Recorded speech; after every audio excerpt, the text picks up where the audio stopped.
안녕하세요. 나만의 개인 맞춤 법무사 김영준 법무사입니다. 이번 시간에도 제가 최근에 제주지방법원에서 진행했던 개인회생 사건을 가지고 금지명령 제도에 대해서 다시 한번 설명을 드리려고 합니다.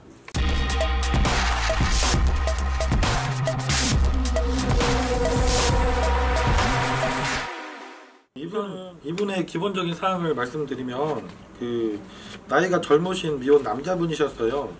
이분은 사용 내역이 비정상적인데 사용된 거는 없으셨고, 지인분한테 돈을 빌려주셨다가 못 받으신 금액도 꽤 크셨고, 여기저기 생활비로 쓰다 보니까 빚이 좀 많아지셨던 케이스입니다. 그래서 이분의 총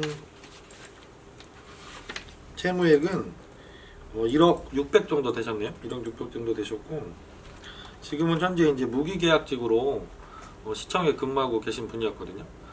근데 이제 이분이 처음에 전화 오셨을 때 제일 걱정하셨던 게 부모님 댁에 같이 거주를 하고 계셨어요. 근데 이제 카드가 연체되고 독촉 전화가 오기 시작하고 독촉장이 날라오면 부모님이 이제 아시게 될까봐 걱정을 많이 하시더라고요. 개인회생을 신청하고 독촉에서 벗어날 수 있는 방법을 찾아달라고 상의를 주셨죠. 근데 개인회생 제도에는 이분이 원하시는 그런 제도가 정확하게 있습니다. 그게 금지명령 제도입니다.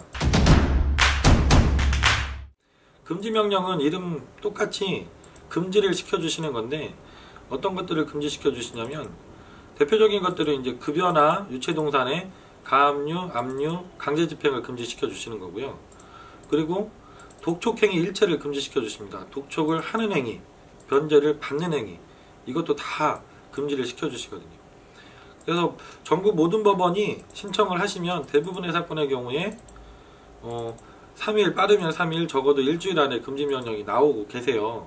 물론 부산지방법원이나 창원지방법원, 광주지방법원처럼 금지명령이 발령이 나는 퍼센테이지가 50% 미만으로 아주 금지명령도 까다롭게 결정을 하시는 법원도 있지만, 그 이외 대부분의 법원들은 금지명령은 수월하게 검토하시고, 최근 채무가 너무 높거나 그게 이상한 데 쓰인 게 아니라고 하면, 그리고 개인회생을 고의적으로 여러 차례 반복해서 신청하시는 경우가 아니라고 하면 대부분이 금지명령은 잘 해주고 계십니다.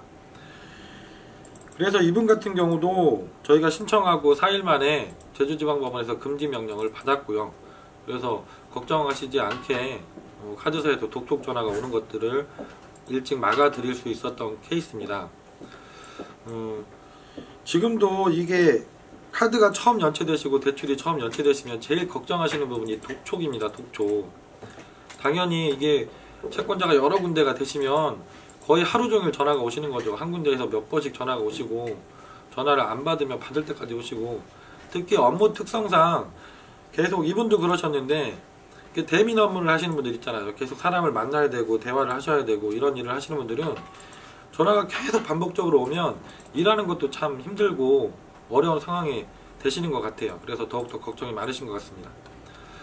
지금도 내가 카드가 조만간 연체가 될 상황이라서, 대출금을 지금 갚지 못해서 연체가 될 상황이라서 빚독촉이 오는 것 때문에 고민되시고, 집에 부모님이나 어린 자녀들하고 같이 거주하고 있어서 집에 빚독촉이 오고 또 유체동산 압류한다고 찾아오고 이런 것들이 너무 부담스러우셔서 잠도 못 주무시고 계신 분들이 있다면 김영준 법무사에게 얼른 전화 주시고 개인회생을 빨리 준비하셔서 접수를 하시면 금지명령을 결정을 받으시고 빚독촉에서 벗어나셔서 좀 편안하게 절차를 준비하고 진행하는 것이 가능하십니다.